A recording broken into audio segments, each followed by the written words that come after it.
My friends warned me, she's only with you for the money. I defended her. Then I faked a bankruptcy to test her loyalty. She packed her bags within 24 hours. When I revealed it was a test and bought a new Porsche the next day, her apology texts were desperate. Original post: I, 32 male, own a software consulting firm that does pretty well. Not tech billionaire money, but comfortable six figures with some solid investments. Been with my girlfriend, 29, for about 18 months. Met her at a charity gala my company sponsored. She's gorgeous, fun, always down for spontaneous weekend trips. We moved in together 8 months ago into my downtown loft. Everything seemed perfect, except my boys kept dropping hints. My best friend since college pulled me aside at my birthday dinner 3 months ago. Dude, you notice how she only perks up when you mention buying something expensive? I brushed it off. She's just enthusiastic. Bro, she literally yawned when you talked about your mom's surgery, then spent 20 minutes planning a Bali trip. My business partner chimed in the next week. Just saying, every time you mention cutting back or saving, she gets moody for days. I defended her every single time. Told them they were being judgmental, that she genuinely cared about me. Called them jealous. Then my cousin, who's usually chill about everything, said something that stuck. Look, I hope I'm wrong, but I've seen this before. Just pay attention to how she acts when money's tight versus when you're spending. I started noticing things. Small stuff at first. When I suggested cooking at home one weekend instead of our usual expensive restaurant rotation, she pouted for 2 days. Said I was becoming boring. I mentioned potentially switching to a smaller apartment to save for a down payment on a house. She went silent, then changed the subject. She never offered to split anything, ever. Not groceries, not utilities, nothing. I'd paid for literally everything since day one. Her excuse was her startup, some vague lifestyle blog that made maybe $200 a month. The final straw was 2 weeks ago. My CFO and I were discussing a potential rough quarter ahead. Nothing serious, just market fluctuations. That night at dinner, I casually mentioned it might be a leaner few months. Her exact words, "Well, that doesn't affect our vacation plans, right? I already told everyone we're going to Turks and Caicos." Not "Are you okay?" or "Do you need to talk about it?" Just immediate concern about vacation plans. I couldn't sleep that night. Kept thinking about what my friends said. Decided to do something that would either prove them wrong or confirm my worst fears. I planned a test. Spent 3 days setting it up. Called in some favors. Here's what I did. The setup. Had my accountant friend draft fake documents showing my business failing. Tax liens, debt notices, the works. Looked official as hell. Contacted my landlord. Explained the situation. He's cool, we go way back. He agreed to play along with a fake eviction notice for unpaid rent. Moved my Audi to my business partner's garage. Borrowed his beat-up 2009 Honda Civic. Changed my phone settings to decline my credit cards at checkout. Authorized it with my bank beforehand.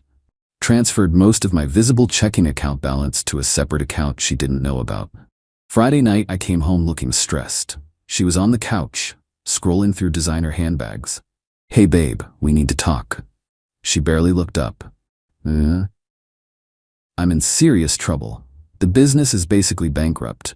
We've lost 3 major clients, and there's some legal issues with the contract. My accounts are frozen. That got her attention. She put her phone down. "What? How bad are we talking?" "I might lose everything. The business, this apartment, my car. I had to borrow money from my parents just to cover basic expenses." I watched her face carefully. No concern. No "how can I help?" Just calculation, like she was doing math in her head. "So what does this mean for us?" "It means things are going to be really tight for a while. I might need to move back with my parents temporarily, get back on my feet." "How long is a while?" "Could be 6 months, maybe a year." Silence. Long, heavy silence. "I need to think," she said finally, then went to the bedroom. Saturday morning, I woke up to drawers opening and closing. She was packing, like actively filling her suitcases with her clothes. "What are you doing?" She didn't even pause. "I think I should stay with my sister for a bit, give you space to figure things out." "Space? I just told you I'm going through a crisis." "Exactly. You need to focus on fixing this, and I'd just be in the way." The excuses were paper thin. She wasn't even trying. By noon, she'd packed most of her stuff. Called an Uber. I helped carry her bags down, testing how far she'd go, and she barely made eye contact. "I'll text you," she said. "That's it? 18 months and you're just leaving? Don't make this harder than it needs to be. You need to focus on yourself right now." I watched her Uber drive away, felt absolutely nothing. Just confirmation. Gave it 24 hours. Sunday afternoon, I executed phase 2. The reveal, texted my business partner, game on. Drove to the Porsche dealership, been eyeing a 911 for months. Paid cash, well, certified check, but same difference. Got it in guards red because why not? Stopped by my favorite steakhouse, posted a pic on social media with the caption, "Crisis averted, time to celebrate." Then I posted a photo of the Porsche with, "New baby. Business is booming, life is good."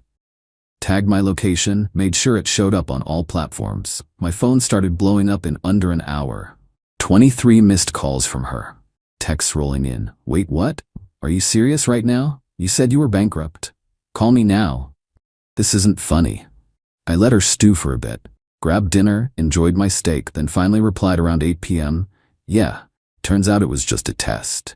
Wanted to see if he'd stick around when things got tough." Got my answer pretty quick. Her response came through immediately. "A test? Are you insane? You lied to me about being broke? I was trying to give you space. This is psychotic behavior." I replied, "You packed and left within 24 hours. Didn't offer to help, didn't ask if I was okay, just bounced the second the money looked shaky. That's all I needed to know. I love you, I was scared and confused. Cool, I'm good though, enjoy your sister's place." Then I blocked her number. Update 1. 3 days later. Holy hell, the fallout has been entertaining, so obviously she didn't take the blocking well. Started texting from different numbers. Her sister's phone, her mom's phone, random numbers I'm guessing belong to friends. The messages range from apologetic to absolutely unhinged. "Baby, please, I made a mistake, I was overwhelmed. You can't just cut me out of your life like this. I left everything at your place, you have to let me get my stuff. My therapist says this is emotional abuse. You're a sick person for playing games like this." Her mom called Monday morning. "That was a trip. You need to understand, my daughter was protecting herself. You told her you were bankrupt. What was she supposed to do? Maybe not abandon her boyfriend of 18 months immediately? She has her own life to think about. She can't be expected to support a man. I never asked her to support me. I asked for literally nothing except her presence during a hard time. Which was fake, by the way. You're cruel and manipulative. Your daughter left me within 24 hours of thinking I was broke. But I'm the problem." She hung up on me. Tuesday, she showed up at my office. Security called me before letting her up. Bless them. "Sir, there's a woman here demanding to see you. Says she's your girlfriend." She's not, but send her up. This should be good. She walked into my office looking like she'd been through it. Hair in a messy bun, yoga pants, puffy eyes. Dramatic. "We need to talk." I leaned back in my chair. "You've got 5 minutes. I didn't leave because of the money. I left because I thought you needed space to handle a crisis. Weird, because you never asked what I needed, just packed your bags.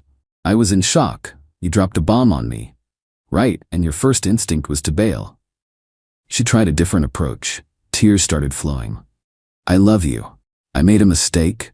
People make mistakes when they're scared. Here's the thing. I wasn't looking for perfection. If you'd stayed even one day, asked how you could help, shown literally any concern for me as a person, we'd be having a different conversation. I would have come back. When? After I was stable again? That's convenient. That's not fair. You know what's not fair?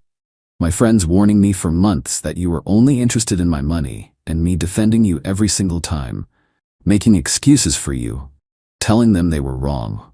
She went quiet. "Turns out they were right. The second I looked broke, you were gone. Didn't even last a full day. So what, you get a Porsche to rub it in my face?" I actually laughed. "I bought myself a car I've wanted for months. The fact that you saw it as rubbing it in your face says everything about your priorities." "I want my stuff. Finally, something reasonable. Your stuff's boxed up. You can pick it up this weekend. Bring someone to help you carry it.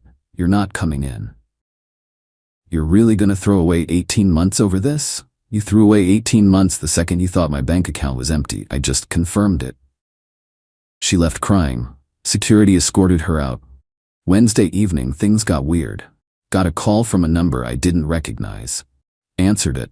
"Hey man, this is uncomfortable, but I'm dating your ex's sister. She told me to call you." "Okay? Look, your ex has been staying with us since Saturday. It's been a lot. She's convinced you'll take her back. Keeps saying once you cool down you'll realize you love her. She's not planning to move out anytime soon." "Not my problem, dude. I know, but she's driving us insane, crying all day, stalking your social media, trying to get mutual friends to intervene. Her sister's at her breaking point. Again, not my problem. She made her choice.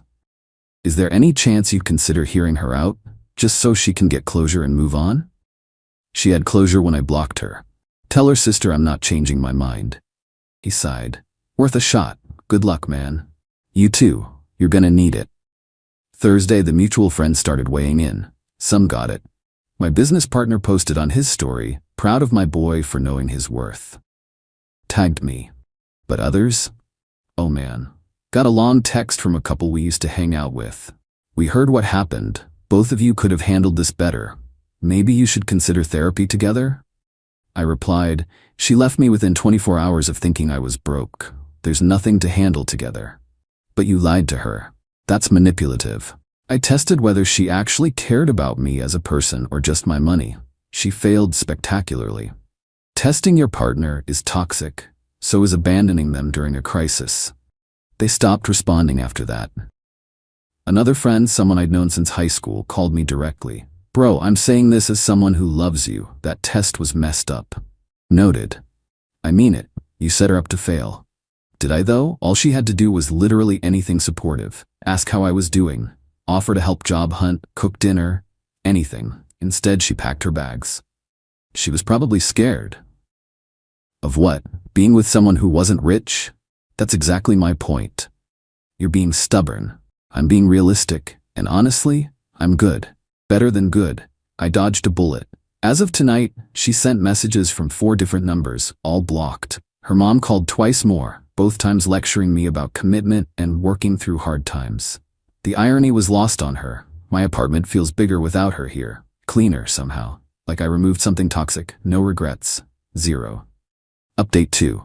1 week later, y'all, the entitlement levels have reached previously unknown heights. Buckle up. Friday night, 2 days after my last update, I was at my favorite bar with my business partner and some colleagues. Just unwinding, talking shop, normal stuff. My ex walks in with 3 of her friends. Intentionally. This bar is nowhere near where she lives, and she hates the vibe there. She came specifically to find me. She spotted me immediately, made dramatic eye contact, then sat in my direct line of sight. Kept looking over, whispering to her friends, doing that thing where they'd all glance at me then huddle together. My business partner noticed. "Want to leave?" "Nah, I'm not letting her run me out of my spot." About 20 minutes in, one of her friends approached our table, blonde, wearing what looked like a very expensive dress. "Hey, can I talk to you for a sec?" I stayed seated. "You are talking to me. Privately? Anything you want to say, you can say here." She glanced back at my ex, who was watching intensely. "Look, she's really hurting. She made a mistake, she knows that, but the way you're handling this is cruel. I'm handling it by moving on with my life. She loved you. She was just scared. So scared she couldn't stick around for even 1 day. Got it. You don't understand what it's like for women. We have to protect ourselves financially." My business partner jumped in. "By abandoning your partner the second things look bad, that's not protection, that's opportunism." Her friend's face flushed. "You're both assholes." She walked back to their table. Within minutes, my ex was crying again. Her friends were comforting her, shooting me death glares. We finished our drinks and left. Not because of them, we were heading out anyway. But as we walked past their table, my ex called out, "I hope you're happy." I stopped, turned around. "Actually, yeah, I am. Thanks for asking." The look on her face was priceless. Saturday morning, I woke up to an email from her. A long, rambling essay about our relationship, her feelings, how I betrayed her trust with my test. Some highlights. "You made me believe you were in crisis. I reacted the way any rational person would, by giving you space to handle it without the pressure of managing a relationship too. Sure, that's why she packed all her expensive stuff first. The fact that you bought a Porsche immediately after shows this was never about testing my loyalty. It was about humiliating me publicly. I bought a car I'd wanted for months. Her seeing it was incidental. I've been in therapy twice a week since this happened, dealing with the trauma of your deception. The trauma of being exposed as shallow. Got it. If you had any respect for what we built together, you'd sit down with me and my therapist to work through this. Hard pass. I didn't respond. Deleted the email. Sunday, her sister called. Different approach this time. Hey, I know you're mad at her, rightfully so, probably, but she's a mess. She hasn't eaten in days, she's not sleeping. I'm genuinely worried about her. I'm sorry she's struggling, but that's not on me. Could you at least talk to her? Give her closure? I gave her closure when I blocked her. She chose to leave. I chose to let her stay gone. That's the closure. She thinks you might take her back if she just explains properly. I won't.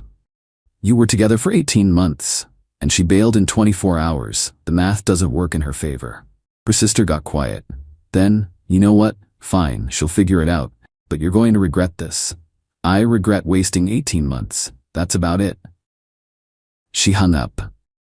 Monday brought a new development. Got a text from an unknown number. Seriously, how many phones do these people have? This is her brother. You need to make this right. She's destroyed. Our whole family is worried about her. Be a man and fix what you broke.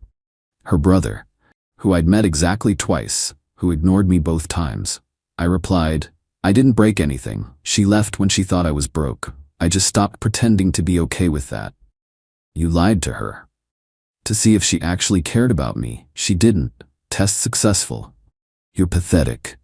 Cool. Tell your sister to stop contacting me from burner phones. Block that number too. Tuesday afternoon, my lawyer friend called. We grab lunch sometimes, talk about random stuff. Dude, you're not gonna believe this. Try me. Your ex contacted me on LinkedIn, asked if I'd be willing to mediate a conversation between you two. Said she'd pay my hourly rate. I almost choked on my water.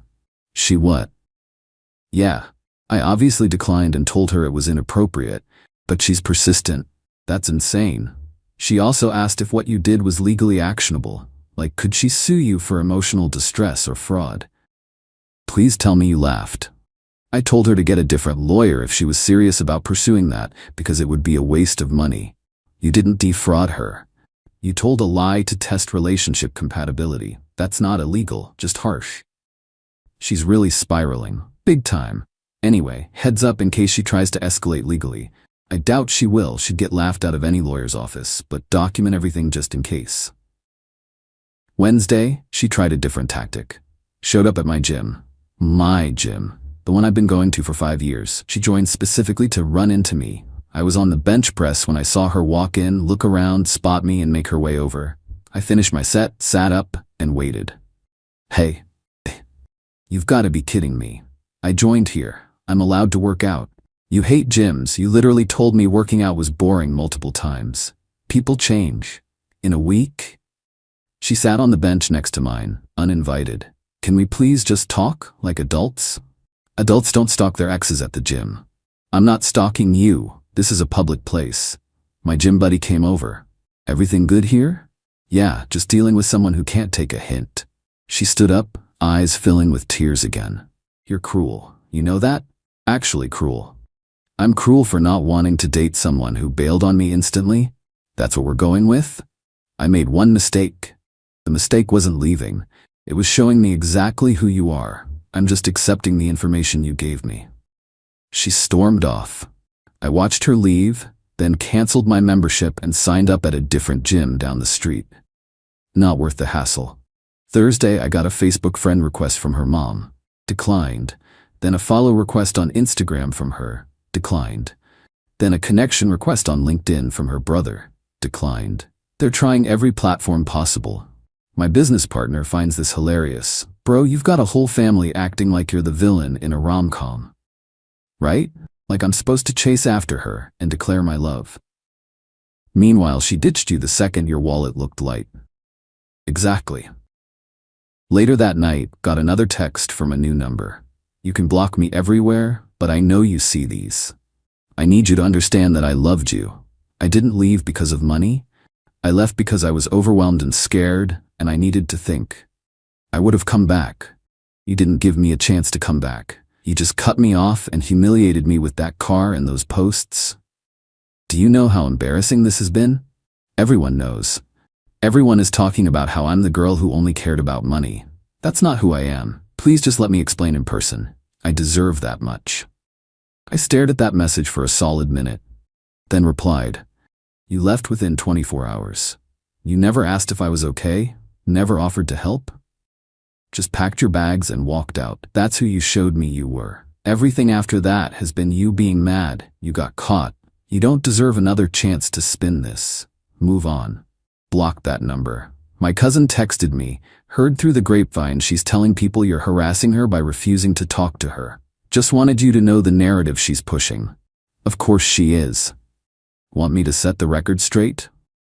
Nah. People who know me know what's up. Everyone else can think what they want. Tonight I'm at home, TV on, pizza ordered, completely at peace. She can keep trying. I'm done engaging. Final update, 3 weeks later. Time to close this chapter. It's been 3 weeks since I revealed the test, and things have finally settled into a new normal. Here's how everything played out. Week 2 was when her family really ramped up the pressure. Her dad, who I'd met maybe 3 times total, left a voicemail. "Son, I don't know what happened between you two, but my daughter is suffering. I raised her to be strong, but this situation has broken her. If you ever cared about her at all, you'd give her a chance to fix this. Think about what kind of man you want to be." The guilt trip was strong, almost worked for about 30 seconds. Then I remembered watching her pack her bags without hesitation. I didn't call back. Her cousin, seriously, does this family have a group chat? Sent me a Facebook message. "Hey, I know we don't know each other well, but she's family. She messed up, she knows it, but everyone deserves forgiveness. You're being really harsh." I replied, "She left when she thought I was broke. I'm just accepting that information and acting accordingly. But you lied to her first, to see if she actually cared about me beyond my money." The answer was no. Never heard back. Week 3 brought the grand finale. She organized an intervention. I'm not joking. An actual intervention. Last Saturday I got a text from my old college roommate. "Hey man, grabbing drinks at O'Brien's tonight. You in?" O'Brien's is our usual spot, so I said yes. Showed up at 7 p.m. Walked in and immediately knew something was wrong. There was my college roommate, my ex's sister, and her boyfriend, 2 mutual friends from our couple days, and my ex sitting at a big table in the back corner. My ex's face lit up when she saw me. "You came." I looked at my old roommate. "Dude, really?" He had the decency to look ashamed. "Just hear her out, man. That's all we're asking. You ambushed me. We're worried about both of you." I turned to leave, but my ex jumped up. "Please, 5 minutes. That's all I'm asking." The entire bar was watching now. "Perfect. You've got 3 minutes, starting now." She took a shaky breath. "I know I messed up. I panicked when you told me about the bankruptcy. I wasn't thinking clearly. But I never stopped loving you. These past 3 weeks have been hell. I can't eat, can't sleep. I've lost 12 pounds. My therapist says I'm showing signs of depression." I waited. She continued. "I'm asking you, begging you, to give me another chance. I'll prove to you that I care about you, not your money. I'll sign a prenup if we get back together. I'll contribute to rent. Whatever you need to feel secure." One of the mutual friends chimed in. "Come on, man, she's trying." I looked at my ex. "You done?" She nodded, hopeful. "Here's my question. Why didn't you try before? Why did it take you losing access to my money to suddenly become willing to contribute? Why wasn't that your default setting?" I was comfortable. I took advantage. I see that now." "Right, you got comfortable using me as a wallet, and the second that wallet looked empty, you were gone." "That's not fair." "It's completely fair. You proved exactly what you are. Now you're mad because there are consequences." Her sister stood up. "She made a mistake. People make mistakes. And people face consequences for their mistakes. That's how life works. You're being cruel. I'm being honest. There's a difference." I looked at my old roommate. "Disappointed in you, man. Don't contact me again." Then I walked out, drove to my new gym, worked out for 2 hours, went home. Got a final text later that night from her number. She must have gotten a new phone. "I see who you really are now. You're cold and heartless. I dodged a bullet. Have a nice life." I replied. Finally, something we agree on. Blocked it. The aftermath. Lost 3 friends in this whole thing. People who thought I was too harsh, too unforgiving. Honestly? Good. If they can't see why someone bailing in 24 hours is a deal breaker, we were never that close anyway. My real friends? Solid as ever. My business partner took me out last week, said he was proud of me for sticking to my guns. My cousin reached out. Remember when I told you to pay attention? Sorry, I was right. Me too, man. Me too. The college roommate who set up the ambush sent an apology text a few days later. I thought I was helping. I was wrong. If you ever want to grab an actual beer, no ambushes, let me know. I might take him up on that eventually. Not yet, though. Work's been good. Business is actually up this quarter. The Porsche's everything I hoped it would be. I take it out on weekends, hit the coast, clear my head. Dating? Not yet. Need some time to reset, but I'm not bitter, just more aware. Here's what I learned. Trust your gut. My friends saw it before I did. They tried to warn me, and I defended her because I wanted them to be wrong. They weren't. And testing someone's loyalty might seem manipulative to some people, but honestly, it saved me from proposing to someone who only loved my bank account. I was 3 months away from ring shopping. 3 months away from making the biggest mistake of my life. The test wasn't about cruelty, it was about clarity. And I got exactly that. To everyone who said I was too harsh, that everyone deserves second chances, that I should have communicated better, I hear you. I respect your opinion, but I'm good with my decision. She showed me exactly who she was in those 24 hours. Everything that followed was just her being upset that I believed her. As for her, last I heard through the grapevine, she moved back to her hometown. Her sister finally kicked her out after 2 weeks of nonstop drama. She's apparently still telling people I'm the villain, that I'm emotionally abusive, that I manipulated her. Whatever helps her sleep at night. Me? I sleep just fine. Better than fine, actually. My apartment's quieter. My bank account's healthier without funding someone else's lifestyle. My time is my own. No regrets. 0. The Porsche's pretty great too. Peace out, Reddit. Thanks for letting me share this journey. Time to actually move forward.